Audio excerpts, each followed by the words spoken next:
السلام عليكم، أنا مستر صبري زيدان. أهلا بكم في شرح منهج اللغة الإنجليزية للصف الثالث الإعدادي. في الفيديوهين اللي فاتوا شرحنا lesson 1 و lesson 2.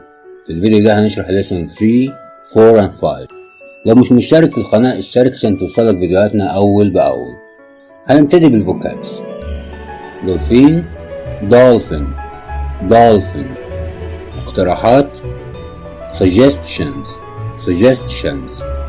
سؤال question، question.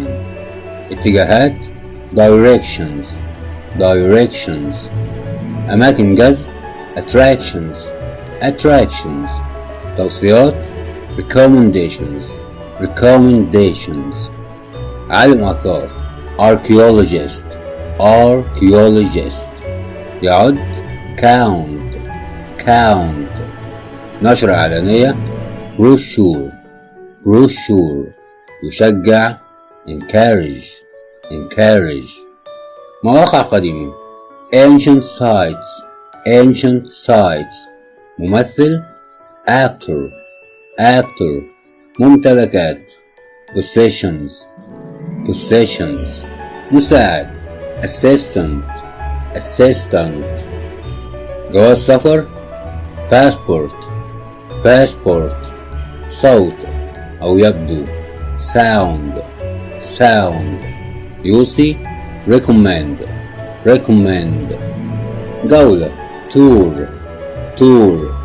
مغلق closed، closed. حفل موسيقي concert، concert. تاه أو ضل الطريق lost، lost. مباني تاريخية historical buildings، historical buildings. حديقة garden، garden. هنروح لتصريفات الأفعال الغير منتظمة. تهب للرياح blow، blew، blown، blow، blew، blown. يجد find، found، found، find، found، found. يعرف know. الباست الماضي من يعرف يا اما نقولها knew او نقولها know، knew، know. التصريف الثالث known، known. يفهم understand، understood، understood، understand، understood، understood. ونروح للconfusing words كلمات مربكة. مهتم interested، interested. شيق interesting، interesting. وده طبعا مش معناها ان الصفة اللي اخرها ing تصف غير العاقل بس، ولا الصفة اللي اخرها ed تصف العاقل بس. الصفة اللي اخرها ed والصفة اللي اخرها ing الاتنين بتصف العاقل والغير عاقل. الصفة اللي اخرها ing بتصف المسبب، والصفة اللي اخرها ed بتصف الضحية. لو قلنا جاك is so boring، جاك شخص ممل جدا، هو كده السبب، هو كده مسبب. So Sandy was bored، ولذلك ساندي أصبحت تشعر بالملل.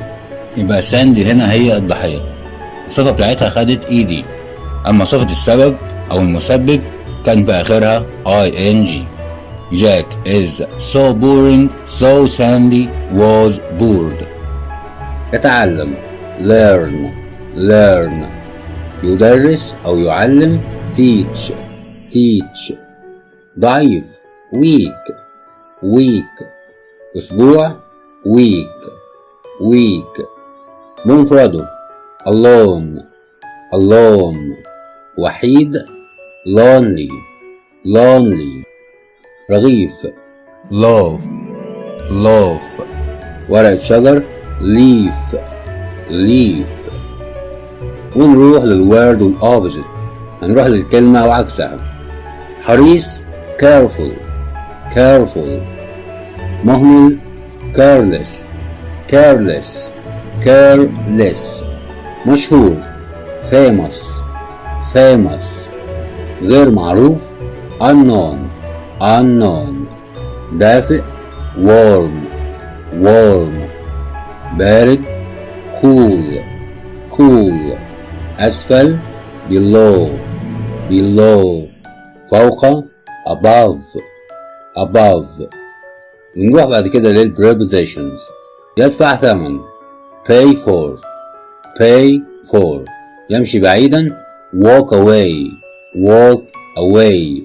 يتعلم عن learn about. تغرب الشمس go down. يخبر عن tell about في الصيف in the summer. يدون يكتب write down في خلال 10 أيام in 10 days.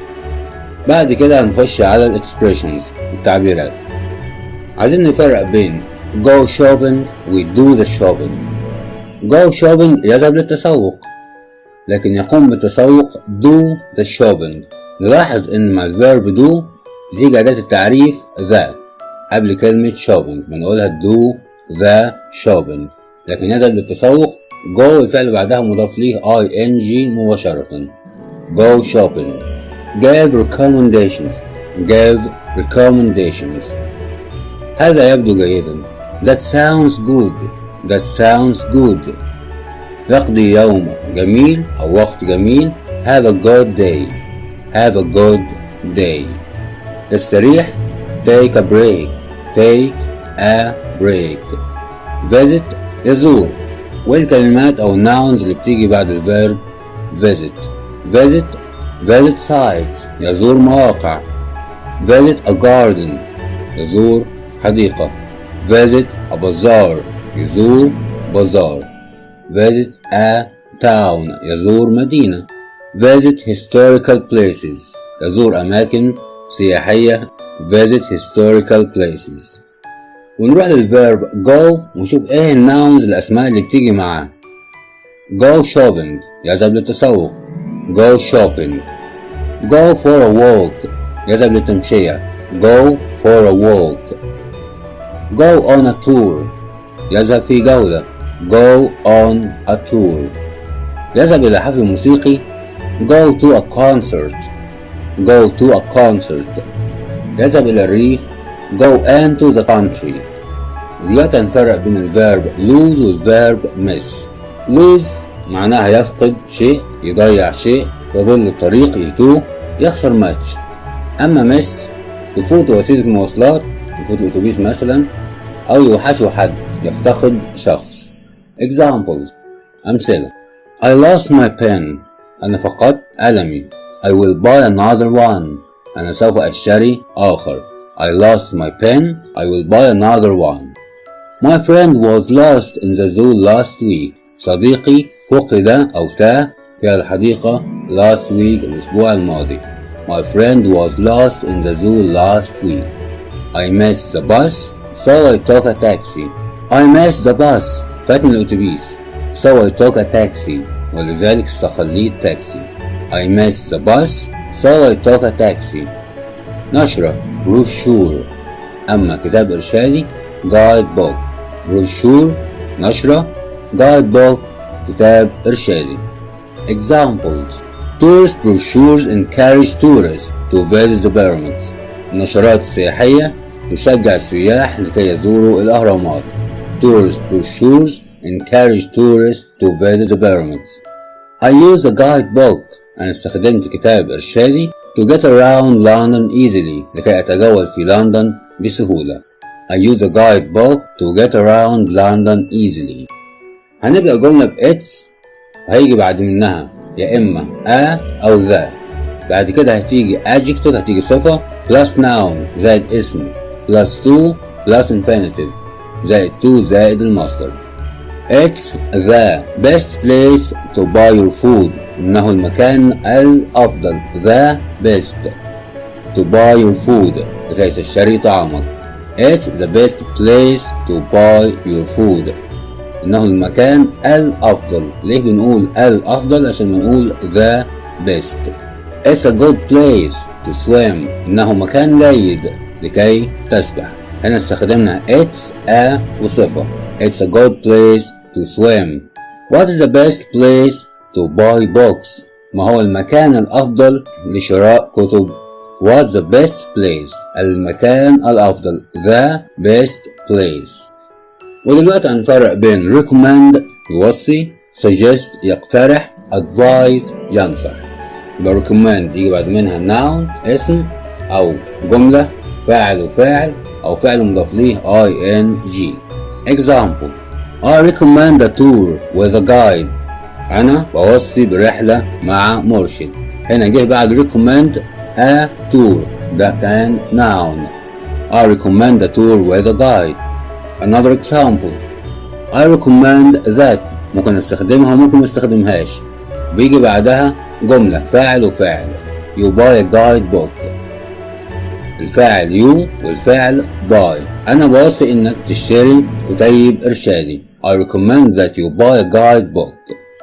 Another example: I recommend going to the bazaar. أنا أوصي بالذهاب إلى البازار. اللي جه بعد recommend هنا gerund فعل مضاف ليه ing اللي هو going. I recommend going to the bazaar. هنروح للverb suggest. suggest معناها يقترح، ودي بيجي بعدها يا إما جملة فاعل وفعل أو gerund فعل مضاف ليه ing. I suggest that. أنا أقترح أن you visit the museum first. إنك تزور المتحف أولا. هنا في الجملة دي جه بعد suggest that. ممكن مستخدمش that، وبرضه هيجي بعدها فاعل وفاعل. الفاعل كان you والverb كان الفعل كان visit. I suggest that you visit the museum first. Another example: she suggested going shopping on Friday. هي اقترحت الذهاب للتسوق on Friday. واللي جه بعد suggested going فعل مضاف ليه ing. ونروح للverb advise. advise هنا معناها ينصح. advise someone to do something. advise someone تنصح شخص to do لكي يفعل something شيء ما. He advised me to visit Cairo. he هو advised me نصحني to visit Cairo لكي أزور القاهرة. تعالوا نقرأ التكست دي مع بعض. ده dialogue بين طارق وفاذر وومن. طارق بيقول look father انظر يا أبي. those tourists are lost. هؤلاء السياح فقدوا طريقهم أو ضلوا طريقهم. الأب بيرد وبيقول yes we should help them. نعم نحن يجب أن نساعدهم. should جه بعدها help فعل في المصدر. excuse me معذرة. do you need any help؟ هل تريد أي مساعدة؟ do you need any help؟ woman السيدة بترد عليه وبتقول له oh thank you شكرا لك. we are looking for the tourist information center. نحن نبحث عن مركز المعلومات السياحي. الأب يرد عليها ويقول لها it's not far from here. إنه ليس بعيدا عن هنا. it's not far from here but it is closed today. ولكنه مغلق اليوم. can we help you؟ هل يمكن أن نساعدك؟ man السائح بيقول thank you it's our first trip to Egypt. إنها أول رحلة لنا إلى مصر. you see كما ترى there's so much to see and do here.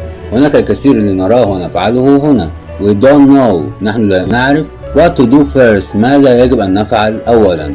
we are interested in all the ancient sites. نحن مهتمين بكل المواقع القديمة and famous places والأماكن الشهيرة.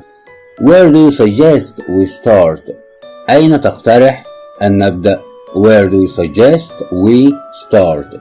وهنا جه بعد suggest فاعل وفعل we والverb start. الفاعل we والفعل start. الأب هنا هيرد على طلب التوصية فبيقول I suggest that. أنا أقترح أن. طالما استخدمنا that يبقى يجي بعد منها فاعل وفاعل اللي هي you كفاعل visit فاعل. I suggest that you visit the museum. أنا أقترح أن تزوروا المتحف. It's a good place to learn all about the things. إنه مكان جيد لتعرفوا كثير من الأشياء. You will see at the ancient sites التي سوف تشاهدوها في الأماكن القديمة. woman السيدة بتقول له That's a good idea. إنها فكرة جيدة. هنا عجبها الاقتراح ده فبترد تقول That's a good idea. طب لو ما كانش عجبها الاقتراح كانت هتقول That's not a good idea. إنها ليست فكرة جيدة. When we are at ancient site عندما نكون في موقع قديم. Do you recommend هل توصينا a tour with a guide برحلة مع مرشد سياحي؟ Father الأب يرد بيقول That's a very good idea إنها فكرة جيدة جدا. The guide can tell you المرشد السياحي يستطيع أن يخبركم a lot of interesting things الكثير من الأشياء الشيقة about a place عن المكان. I also recommend you buy a guidebook وأنا أيضا أقترح عليكم أو أوصيكم بشراء كتيب إرشادي. You can buy one at the tourist information center. تستطيع أن تشتروا واحد من مركز المعلومات السياحي. Tomorrow when it opens غدا عندما يفتح. مان بيرد عليه بيقول له حسنا We also want to go shopping. نحن أيضا نريد الذهاب للتسوق. What is the best place to buy souvenirs? ما هو المكان الأفضل لكي نشتري هدايا تذكارية؟ Do you recommend going to the bazaar? هل توصينا بالذهاب إلى البازار؟ تاري بيقول له yes نعم. You should go to the bazaar. نعم يجب عليكم أن تذهبوا إلى البازار. الفيرب go جاء في المصدر بعد should. You should go to the bazaar in the old part of the city. يجب أن تذهبوا إلى البازار في الجزء القديم من المدينة. There are lots of crafts to buy there. هناك الكثير من المنتجات اليدوية التي ممكن أن تشتروها من هنا. ومن بترد بتقول that sounds good. هذا يبدو جيدا. Oh one more thing. حسنا هناك شيء آخر. Is there a good place to eat near the museum? هل هناك مكان جيد؟ Is there هل هناك a good place مكان جيد to eat لكي نتناول الطعام near the museum بالقرب من المتحف. It's nearly lunch time. حان وقت الغداء and we are really hungry. نحن جائعين جدا. Father الأب بيقول لها The best place to try traditional Egyptian food. الأب يرد عليها ويقول أفضل مكان أو المكان الأفضل لكي تجربوا الطعام المصري التقليدي is the cafe opposite the museum. هو في المقهى المقابل للمتحف. Have a good day. أتمنى لكم يوما جيدا. السائح بيرد عليه ويقول له you too وأنت أيضا thank you very much. شكرا جزيلا. وزي ما شفنا من خلال القطعة عرفنا ازاي نطلب توصية نعطي توصية وازاي نقول ان احنا قبلنا التوصية دي. هنبتدي بيه طلب التوصية. ازاي اطلب توصية؟ عند طلب توصية بالتأكيد هنستخدم زمن المضارع البسيط. هنستخدم الضمير you وهنقول له what do you suggest او مثلا where do you suggest when do you suggest. بعد الفيرب suggest هستخدم فاعل وفاعل او فعل مضاف ليه ing. Example Where do you suggest we go for holiday? Where do you suggest أين تقترح هيجي بعدها الفاعل والفاعل. We go we الفاعل و go الفاعل for a holiday. Where do you suggest we go for holiday? أين تقترح أن نذهب لأجازة. Another example What do you suggest we do to be better at English? What do you suggest ما الذي تقترحه we do to be better at English. ما الذي تقترحه لكي نكون أفضل في اللغة الإنجليزية. كلمة الاستفهام كانت what do you suggest جه بعد الفاعل suggest فاعل وفاعل. الفاعل we والفاعل do. to be لكي نكون better at أفضل في English اللغة الإنجليزية. طريقة تانية لطلب التوصية هي do you recommend. do you recommend هل توصي. وبعد recommend يا اما هستخدم فعل مضاف ليه ing اللي هو gerund او استخدم جملة اللي هو فاعل وفاعل. Example Do you recommend reading a book? Do you recommend هل توصي ب reading a book قراءة كتاب. هنا جه بعد recommend gerund اللي هو reading. جه بعد recommend فعل مضاف ليه ing اللي هو reading. Another example مثال تاني وهنستخدم فيه بعد recommend فاعل وفاعل. Do you recommend we go swimming? Do you recommend هل توصي we go swimming أن نذهب إلى السباحة. الطريقة الثالثة لطلب توصية What is the best؟ نسأله عن أفضل شيء أفضل مكان أفضل طريقة. What is the best place مكان What's the best way طريق to لكي بيجي بعد منها مصدر الفاعل. What's the best way to learn English؟ ما هي الطريقة الأفضل لكي نتعلم الإنجليزية؟ What is the best way to learn English؟ آخر طريقة لطلب التوصية اللي هي is there هل هناك؟ is there a good place؟ is there a good way؟ بعد كده to زائد المصدر. is there a good place to have dinner؟ هل يوجد مكان جيد لتناول العشاء؟ ودلوقتي هنتكلم عن إعطاء توصية. أول طريقة لإعطاء توصية هي I recommend أنا أوصي بي، وبيجي بعد منها اسم noun أو gerund فعل مضاف ليه ing أو فاعل وفعل. I recommend you watch this TV program. It's interesting. أنا أوصي أن تشاهدوا هذا البرنامج التلفزيوني إنه شيق. اللي جه بعد recommend هنا you فاعل watch فاعل. ممكن نستخدم gerund هنا هنقول I recommend watching this TV program. أنا أوصي بمشاهدة هذا البرنامج التلفزيوني. فممكن نستخدم اسم noun هنقول I recommend this TV program. أنا أوصي بهذا البرنامج التلفزيوني It's interesting إنه شيق.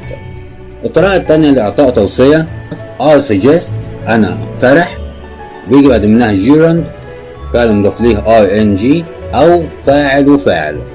Example I suggest visiting our friend علي in hospital. أنا أقترح زيارة صديقنا علي في المستشفى. اللي جه بعد suggest هنا visiting فعل مضاف ليه ing. تعالوا نستخدم بعد suggest فاعل وفاعل. I suggest we visit our friend علي in hospital.